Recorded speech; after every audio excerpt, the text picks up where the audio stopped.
बुधवार व्रत कथा। नमस्कार भाइयों बहनों, जय मां गायत्री। आप सभी का मेरे YouTube चैनल शुभकर्मा ही अष्टों में स्वागत है। आज के इस वीडियो में सुनते हैं बुधवार की व्रत कथा। बुधवार का जो दिन है, सभी देवताओं में सबसे प्रथम पूजनीय भगवान गणेश को यह दिन समर्पित होता है।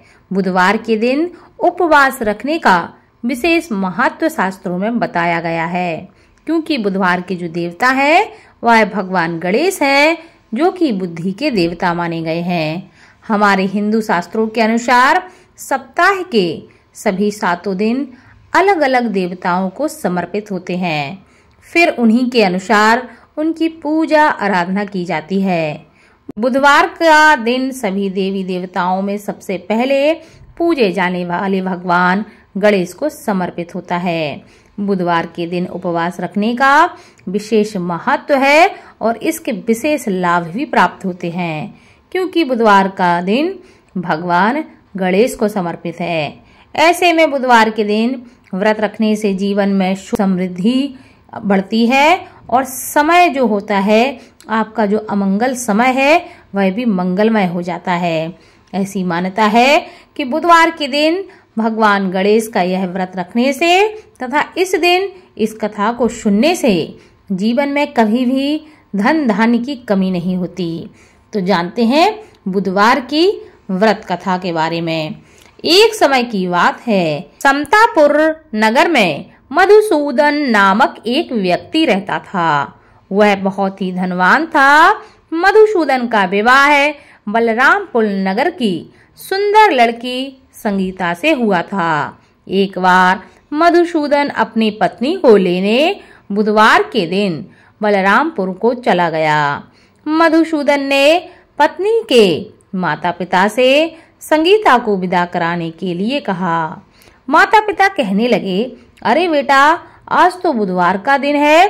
बुधवार को कभी भी पुत्री को मायके से विदा नहीं किया जाता और बुधवार को किसी भी शुभ कार्य के लिए यात्रा नहीं करते। लेकिन मधुसूदन नहीं माना। उसने ऐसी शुभ और अशुभ की बातों को न मानने की बात कही। वह कहने लगा कि मैं इन बातों में विश्वास नहीं करता हूँ। माता पिता से आज्ञा लेकर दोनों पति पत्नी ने बैलगाड़ी से यात्रा प्रारंभ कर दी। 2 कोस की यात्रा के बाद उनकी गाड़ी का एक पहिया टूट गया। वहां से दोनों ने पैदल ही यात्रा प्रारंभ की। रास्ते में संगीता को प्यास लगी। मधुसूदन उसे एक पेड़ के नीचे बैठाकर जल लेने के लिए चला गया। उसने कहा, मैं थोड़ी देर में वापस आऊंगा, तुम इसी पेड़ के नीचे मेरा इंतजार करना, यहाँ वहां कहीं मत जाना। थोड़ी देर बाद जब मधुसूदन कहीं से जल लेकर वापस आया तो वह बुरी तरह हैरान हो उठा, क्योंकि उसकी पत्नी के पास उसी की शक्ल का एक व्यक्ति बैठा हुआ था। संगीता भी मधुसूदन को देखकर हैरान हो गई। वह दोनों में कोई अंतर ही नहीं कर पा रही थी। वह समझ ही नहीं पा रही थी कि इन दोनों में से मेरा पति कौन है। मधुसूदन ने उस व्यक्ति से पूछा, तुम कौन हो और मेरी पत्नी के पास क्यों बैठे हो? मधुसूदन की बात सुनकर उस व्यक्ति ने कहा, अरे भाई, यह मेरी पत्नी संगीता है। मैं अपनी पत्नी को ससुराल से विदा कराकर लाया हूँ। लेकिन तुम कौन हो जो मुझसे ऐसा प्रश्न कर रहे हो? मधुसूदन ने कहा, तुम जरूर कोई चोर या ठग हो। यह मेरी पत्नी संगीता है। मैं इसे पेड़ के नीचे बिठाकर जल लेने चला गया था। इस पर उस व्यक्ति ने कहा, अरे भाई, तुम तो झूठ बोल रहे हो। संगीता को प्यास लगने पर जल लेने मैं गया था। मैंने तो जल लाकर अपनी पत्नी को पिला भी दिया है।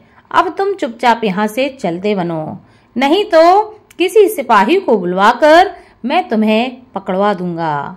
दोनों एक दूसरे से लड़ने लगे। उन्हें लड़ते देख बहुत से लोग वहां इकट्ठे हो गए। नगर के कुछ सिपाही भी वहां आ गए। सिपाही उन दोनों को पकड़कर राजा के पास ले गए। सारी कहानी सुनकर राजा भी कोई निर्णय नहीं कर पाए। संगीता भी उन दोनों में से अपने वास्तविक पति को नहीं पहचान पा रही थी। राजा ने दोनों को कारागार में डालने का आदेश दे दिया। राजा के फैसले पर असली मधुसूदन भयभीत हो उठा। तभी आकाशवाणी होने लगी, हे मधुसूदन, तूने संगीता के माता पिता की बात नहीं मानी और बुधवार के दिन अपनी ससुराल से प्रस्थान किया। यह सब भगवान बुद्धदेव के प्रकोप से हो रहा है। मधुसूदन ने भगवान बुद्धदेव से प्रार्थना की कि हे भगवान, हे बुद्धदेव, मुझे क्षमा कर दीजिए। मुझसे बहुत बड़ी गलती हुई है। भविष्य में अब मैं कभी भी बुधवार के दिन यात्रा नहीं करूंगा और सदैव बुधवार को व्रत करूंगा। मधुसूदन के प्रार्थना करने से भगवान बुद्धदेव ने उसे क्षमा कर दिया। तभी दूसरा व्यक्ति राजा के सामने से गायब हो गया। राजा और दूसरे लोग इस चमत्कार को देखकर हैरान हो गए। भगवान बुद्धदेव की इस अनुकंपा से राजा ने मधुसूदन और उसकी पत्नी को सम्मान पूर्वक विदा कर दिया। कुछ दूर चलने पर रास्ते में बैलगाड़ी मिल गई। बैलगाड़ी का टूटा हुआ पहिया भी जुड़ा हुआ मिला। दोनों उसमें बैठकर समतापुर की ओर चल दिए। मधुसूदन और उसकी पत्नी संगीता दोनों बुधवार का व्रत करने लगे और अपना जीवन आनंद पूर्वक व्यतीत करने लगे। इस तरह भगवान बुद्धदेव की कृपा से उनके यहाँ खुशियां बरसने लगी। इस तरह जो स्त्री पुरुष विधिवत बुधवार का व्रत करते हैं और इस कथा को सुनते हैं, भगवान बुद्धदेव और भगवान गणेश की कृपा हमेशा उनके जीवन में बनी रहती है और उनके सभी कष्ट दूर होते हैं। इस कथा को सुनने से तथा दूसरों को सुनाने से भगवान की कृपा सदा बनी रहती है।